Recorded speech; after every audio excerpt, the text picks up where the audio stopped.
Hallelujah. Amen. Titsire uso hwedu tisvike patinga namati. Zita renyu Baba nereMwanakomana neroMweya Mutsvene. Tinokutendai Baba wedu makatendeka nenguva ino yamambakwedza. Amatitendera kusvika pachikamu chino. Chamunoti chikamu ichi hachifaniri kuregera kuitwa. Chinofanira kuitwa nguva dzose kusvikira imi Jesu muchidzoka, nekuti kana chichiitwa tiri kuparidza rufu rwenyu. Zvino Mwari mubatsiri wedu pachinhu chakadai, nokuti tiri toga, hatigoni kumira tiri toga, hatigoni kubata kana kutaura. Tinokukumbirai muridzi webasa kuti iri basa remaoko yenyu.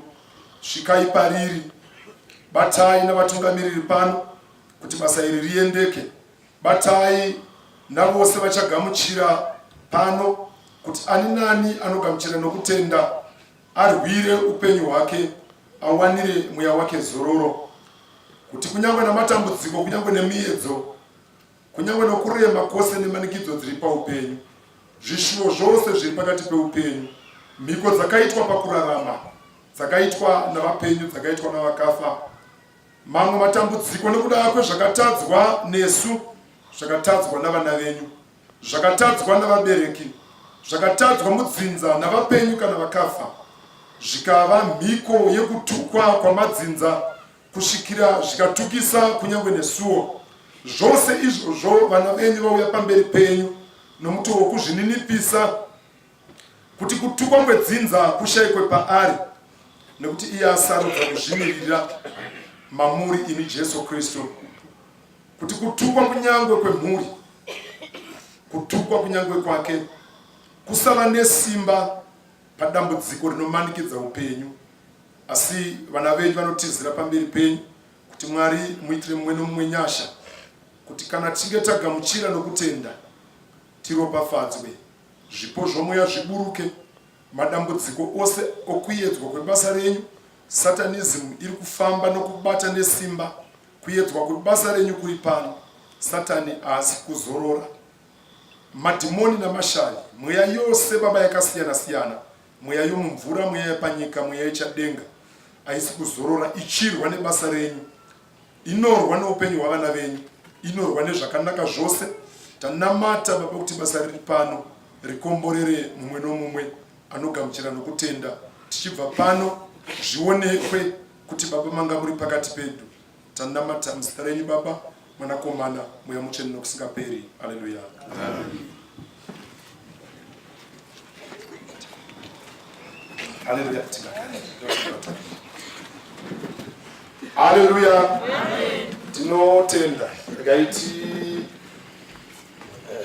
tende Mwari wedu matiita zvakanaka nechimwe chikamu chinokosha paupenyu hwekurarama kwechikristu chekuti tigone kusangana nomuviri neropa raShe, kuti tigoropafadzwa, kuti izvo zvigodzidzisa nokuratidza rupawo rwatiri kuparidza zvinamato zvakawanda. Zvinamato zvakawanda haungazikanwa kuti uri kunamata chinamato chipi. Unozikanwa chete kuti uri kunamata chinamato chipi nekuda kwomupiro waunopira pachinamato ichocho. Nhasi uno tiri pano kuti tipe mupiro unoratidza kuti tinoparidza Kristu, nekuti ndiKristu chete akafira vanhu. Ndambotaura paya mauro ndichiti kunyangwe vamwe vakafa vanotaurwa neureka wakafa akazvifira pacha, asi tiri kutaura pamusoro pemumwe munhu akafa, kuti kufa kwake kwakasiyana nokufa kwevamwe, nokuti vamwe vakangofawo, asi iye akauya kuzofa kuti iye kurwadziwa kwose kwaakatakura kwakamirira kuti ini handicharwadziwa.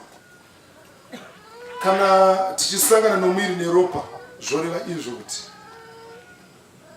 tiri kuparidza rufu rwake, uye tiri kunzwisisa kuti hakusi kugona kwedu, asi pane akatambudzika asina chaakatadza.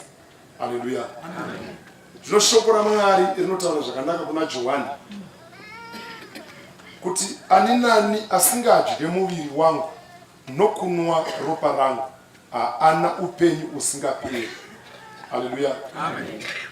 Zvoreva izvo kuti kunyange munhu akasadharara sei, kana asingagoni kunzwisisa kuti anofanira kusangana nomuviri waShe nechirayiro chaShe, ari kupedza nguva. Kana chirayiro chikauya muprovinsi zvakaita izvozvi, chirayiro chauya muno muHarare.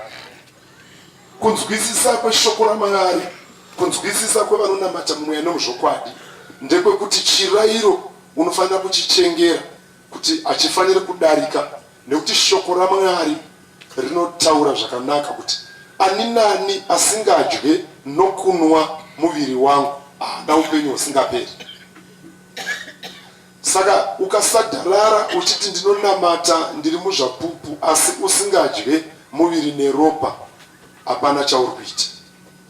Sachishuvo changu kuti nyangwe patinorarama, kunyangwe patinotungamirira, kana patinonamata, katinzwisise kuti nhau yechirayiro yakambomira sei mukereke medu, yakambomira sei muprovinsi medu, yakambomira sei paupenyu hwangu, nekuti hazvibatsiri kunamata ndisingasangani nomuviri neropa, nekuti zvinonditadzisa kupona. Nekuti shoko raMwari uku kurayira kwaJesu kuti asingadye nyama yangu naasinganwe ropa rangu haana upenyu husingaperi. Isu kana tadya nyama yake, kana tanwa ropa rake, hatisiri isu taakurarama. Ndoda kuti mumutsane zvishoma. Mutsanai, handidi kuti ndizodoma kuti rakoshai ndere dona, rakoshai ndere chingweme, rakoshai ndere, handidi kuti ndidaro, rakoshai ndere kuvhima, rakoshai ndere kuromba, rakoshai ndere, handidi kuita izvozvo. Rakoshai ndere kuroya, rakoshai ndere zvitsinga. Saka uchiona uchigara uchidenha bedzi, uchizviti ndinotaura chokwadi izvo, hapana kutaura chokwadi, chivindi chemwana womuroyi. Uzviti ndinohandivanze, hapana kuvanza, wavanza unopenga. Munhu anoita unhu achiziva ndiri kutaura kumunhu. Ndichitaura handisi kutaura kuti ndidhemeje mweya wake, handisi kutaura kuti ndimudhemeje. Neunototi ndamuitei, ndamuspreya, angonditi tsve ndikamugadzika. Mashai unoona kuti nyika yese ndokumirira kuti iwewe ndiwe ungagone nyika, ndiwe chete une muromo, ndiwe chete une shai rinodarika amwe, vamwe vanotoone ngozi. Zvokuti kana uchinge wada makwikwi aizvozvo, ndopaunoona kuti inge ndiri namba 90, zvonge uchizvida namba iri mberi kwe1. Yesu isu pano haungamboziva kuti taive chii kana kuziva kuti tiri chii. Mikono yese yamunoona iri vakasukwa, vakasukutwa, vakapfaviswa. Haungamboziva kuti painei apa ipapa. Kana uchida unganga unowana, kana uchida ngoromera unowana, kana uchida chipfambi unochiwana, kana hakuna chaunoshaya, kana uchida gona rekuti uswere wakadai mutsipa unoriwana. Ndiri kureva kuti asi naJesu zvakadi. Haleluya. Zvoreva kuti ukaenda pamapostori pfava zvako uzive zvekupinda chechi bedzi. Zvenumber 1 hauna number 1 umumu makatakurwa ine zvinhu zvayo zvapupu, ine zvinhu zvayo. Izvi ndikakusimudzirai vairi kana vatatu kana 1 chai unoona kuti hausi number 1.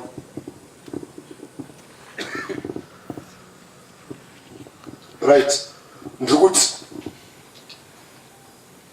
ruzivo rwekuti chirayiro chinorevei harwumo mukereke zvapupu, asi runofanira kuvamo. Harwumo nemhaka yei, harwumo nechikonzero chekuti vamwe vanotogona kugara pasi kana vapiwa musangano wakaita seunori, kuti musangano uya wakona. Zvoreva kuti haisi mhosva, asi ruzivo rwekuti chirayiro chinorevei paupenyu hwechinamato changu ndorwusipo. Chinenge chisingatofaniri kuitwa kamwe chete nekuti Bhaibheri rinoti, nekuti tinofanira kuteerera shoko raMwari.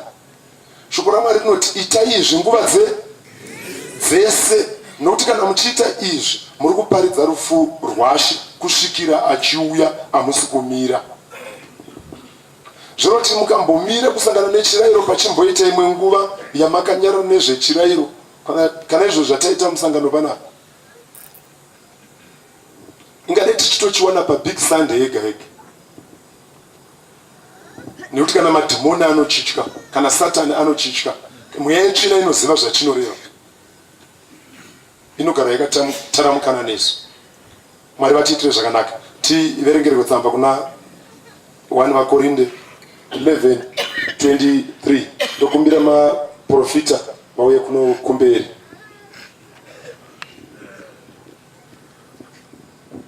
Right, ndikukufarira, ndakuona wadzoka futi naye. Uya zvako, uya paunoona ungagomira kwagomutorwa.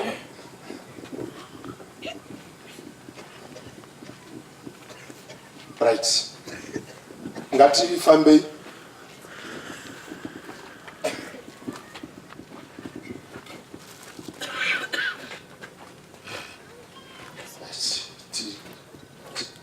Medu panofambika nekutyeta kambikopa chinongoita kuti ndisiwana mukana wokufamba.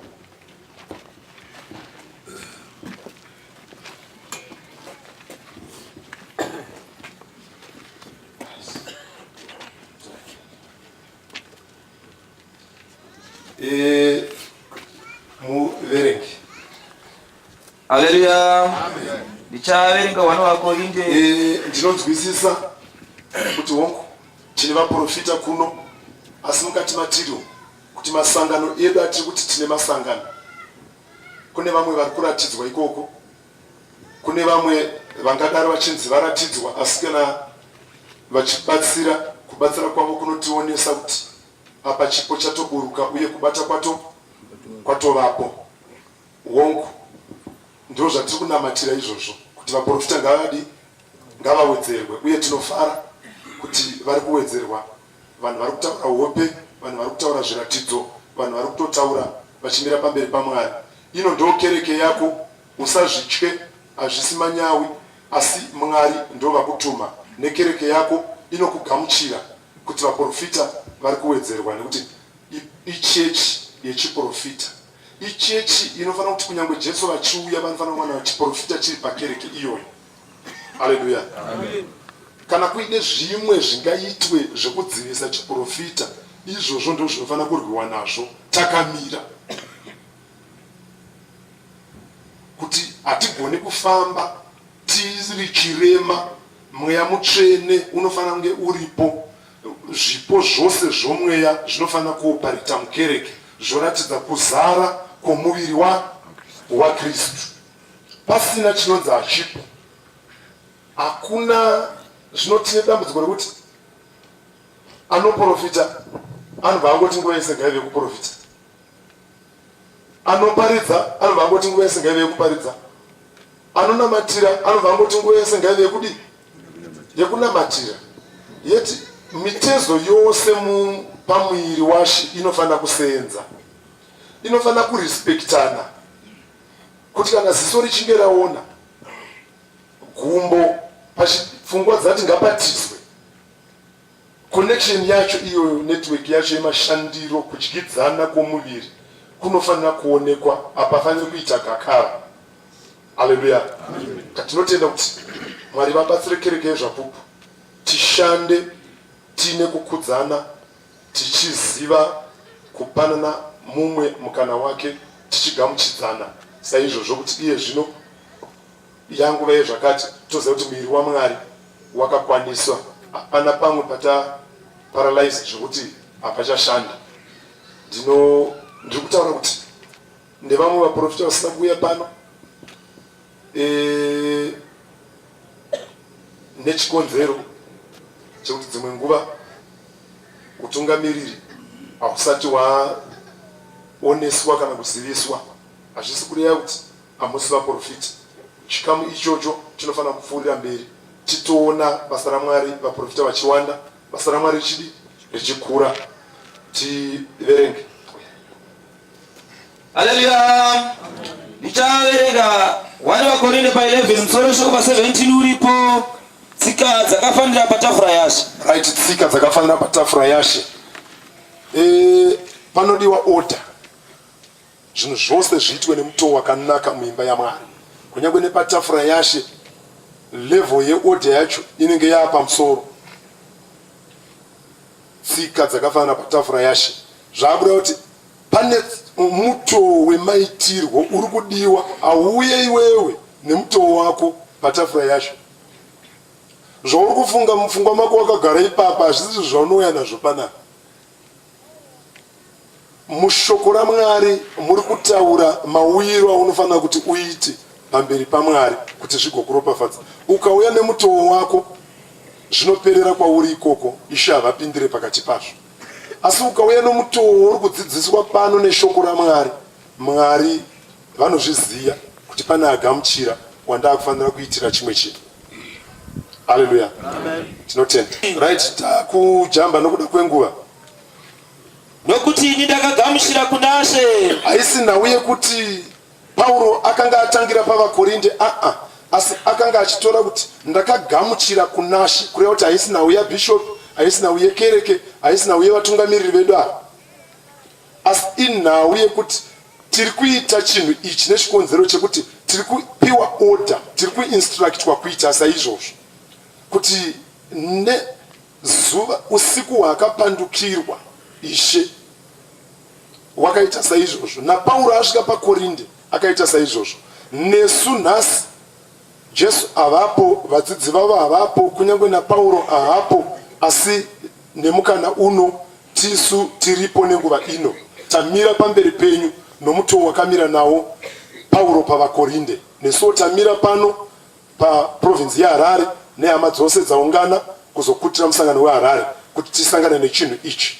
Anoti kudi ipapo, nokuti ndakagamuchira kuna She icho chandakakupaiwo, kuti Ishe Jesu nousiku bwaakapandukirwa wakatora chingwa.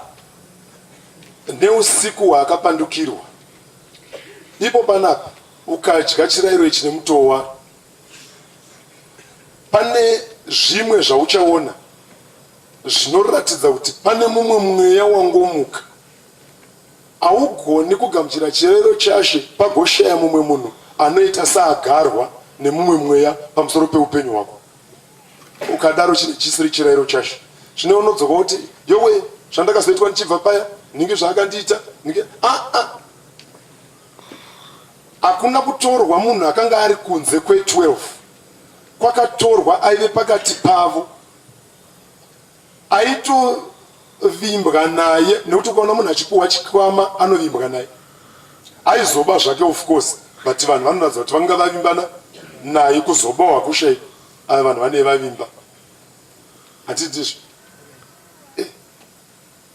Kunyange ndikazoita zvangu chipfambi, asi mudzimai wangu kuvimba angadi avimba hake, asi zvanguwo zvazouya ndokupindawo mundima mangu chaimo. Asi kuvimba mwana womunhu angadi zvake avimbawo kuti ndikapa mwoyo wangu baba vanouchengetedza zvakanaka, uye vangavimbikawo vakava munhu wekuti nyange dai ari kupi ndinenge ndichinzwa kuti mumwe wangu akachengeta mwoyo wangu haasi kuubaya. Zvoreva kuti naiye Judhasi kuvimbwa akanga avimbwa, asi zvake zviri musoro wake nezveshai rake hazvina kuzorega kumutevera, asi aivimbwa naye. Ndikuti kunyange muri muchechi hausi muedzo, ukauya nechidhako hausi muedzo. Zvino munodzoka moti muedzo unofanira kuuya nevava. Saka ava vachitaura zvavanoda paupenyu hwenyu kuti zvizikanwe kuti ndadya chirayiro, nekuti neusiku hwaakapandukirwa Judhasi aive pakati pe12 ndiye akazoiponda mwanakomana wemunhu, kunyange dai akazozvidemba papa.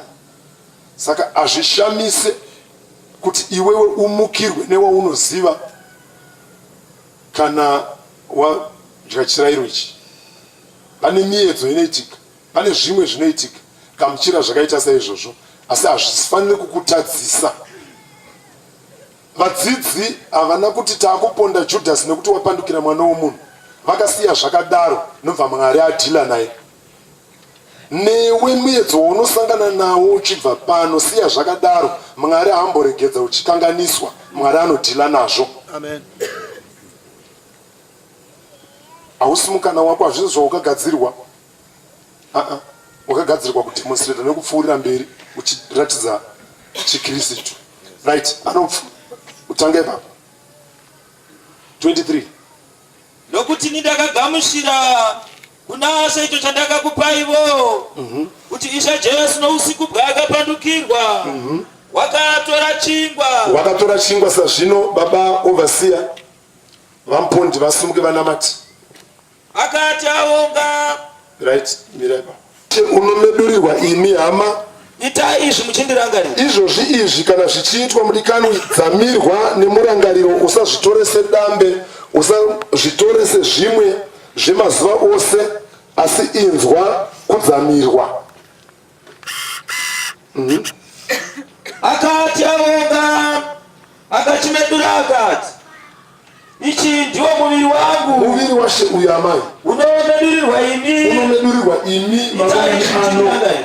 Kana imi muchidya saizvozvi, mudye muchirangarira Ishe, mudye muchidzamirwa pakufunga kwenyu nokurangarira kuti zvasiyana nezvamazuva ose.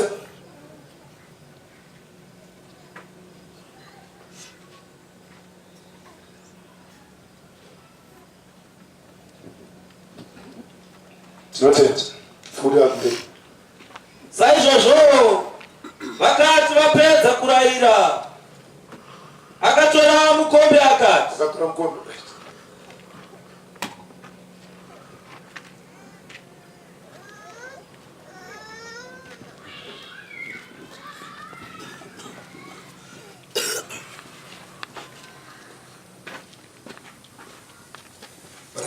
mukombe uyu ndiyo sungano itsva muropa rangu. Iwoyo mukombe uyu isungano itsva. Itai izvi nguva dzose. Isungano itsva muropa raJesu.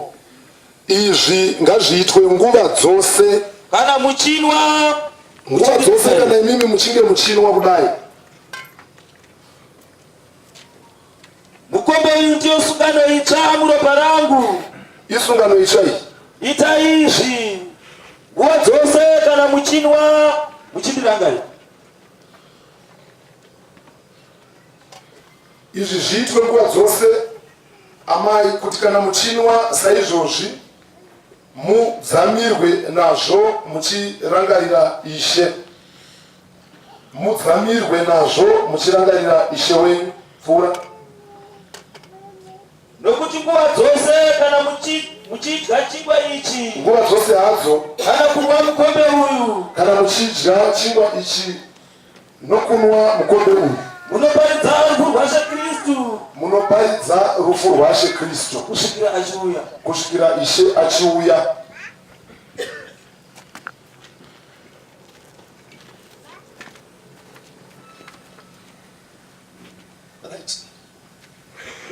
Ndaona baba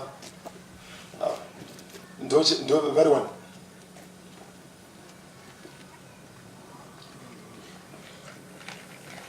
ya tinatenda munogona simuka ine right uya ine kana paine vamwe vavhangeri vakambobata vachibetsera kupa patafura yaShe vauye kuno. Ndataka nguva dzose, kwete imwe nguva dzose kana muchidya chingwa ichi Kana kunwa mukombe uyu nokunwa mukombe uyu, munoparidza rufu rwaShe. munenge izvozvi matoparidza. Usatsamwire vhangeri. Une mwanga akaisa uswa hwake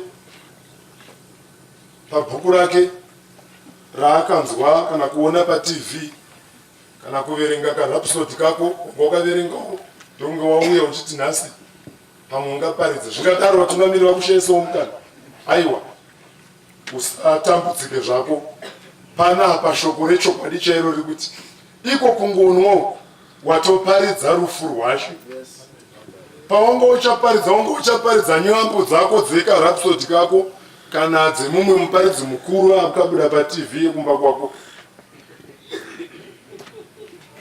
wanga usingaparidzira anhu Kristu, asi nekudya nokunwa waparidza Kristu pano.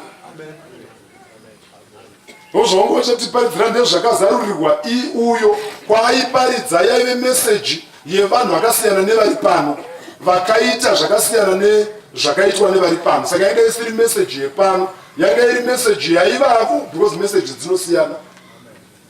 Zvoti unge uine dondo rako raunge uchida kupa pano, asi chokwadi chawazoita manje chawaitiswa naShe ndechekuti waakudya muviri waShe. Wadya muviri waShe waparidza rufu rwaShe. Hauna kuparidza munhu, waparidza chi?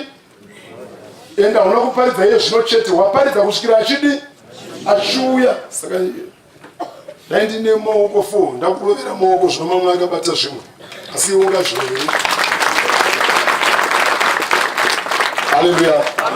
To vaimbi tomira panzvimbo dzedu torova basa redu senguva dzose. Mwari akomborere aropafadze kugamuchira kwedu muzita raJesu.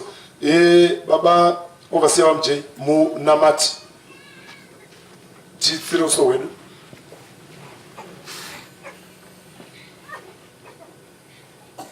Haleluya. Amen. Musitane Mwari Baba, Mwari Mwanakomana, Simba Mweya Mutsvene. Tinokutendai Baba mangwanani ano, tinokutendai Changamire, tinokutendai Jehovha. Mwari vasina pavanotangira, Mwari vasina pavanogumira, Mwari vasingapererwe, Mwari vasingagumirwe. Tauya Baba nokuda kwevhangeri yenyu, tauya nokuda kweshoko renyu, tauya nokuda kwezvokwadi yenyu. Yamakati kana masiva zvokwadi zvokwadi chakusunungurai, nokuti iyi yamakaparidza nemwanakomana wenyu Baba wangu, iye akaburuka denga akauya pano somunhu, iye ari Mwari akapa upenyu hwake kunyika neropa rake rikadururwa kuti tive neupenyu maari muzita raJesu. Zvino tauya kuti tigamuchire muviri uyu neropa, kuti kana tagamuchira Baba vangu zvirwe nezvivi mukati medu muzita raJesu, tive vakaregererwa kubva zvino, vakakanganwirwa ngazviregererwe zvivi zviri pakati pedu Mwari. Tinzwe baba vangu uchitisikira umwe upenyu mutsva kuti tive vanakomana nevanasikana venyu paushe hwenyu nepaumambo hwenyu. Baba vangu tinenge tasangana nomuviri uyu kunyange kunetedzwa kwetsinga namarunda nemapfupa asina simba. Baba vangu nenguva ino nezvitema zvemusoro kunyange zviri muchipfuva kana muura kana kukanganiswa kana mweya wakaipa zvinofanira kureketa muzita raJesu. Satani abve pakati pavana venyu vazarurirwe zveumambo nezveushe, vazarurirwe njere, vazarurirwe zivo, varege kusvimbirwa asi vanzwisise kuti kudenga kuna Jesu muvapi nomukwanisi woupenyu. Baba vangu mazvita kudangwe ndingakereke injoyi yamina kusangana nomuviri neropa. Baba vangu naishe kuti chikwaniswe pakusakwaniswa kwazvo tizadzwe. Baba vangu muzita raJesu nesimba renyu tive vapenyu. Imi Mwari wangu naishe zvezvamatendera mweya yakadai ropofadzai muviri neropa nokuropofadza kereke yenyu pamwe inosangana nomuviri neropa kuti zviringane pakati pedu kubva nhasi kusvika nokusingaperi muzita raJesu. Haleluya, amen. Tinotenda ngatisumukei nokuimba rwiyo runoenderana nechiitiko. Tose tibatirane pakuimba ipa. Pane vamwe vane tsika yokuti kana iye akangodya nokunwa omva atobuda kuenda kumusasa kana pane imwe nzvimbo yakavanda. Handizvo, ngatibatiranei kusvika panoitwa munamato wokupedzisira unge uripo, zvizadzise kugamuchira kwako. Amen. Tinotenda ngatiimbe. Nero pare Bayana, Nero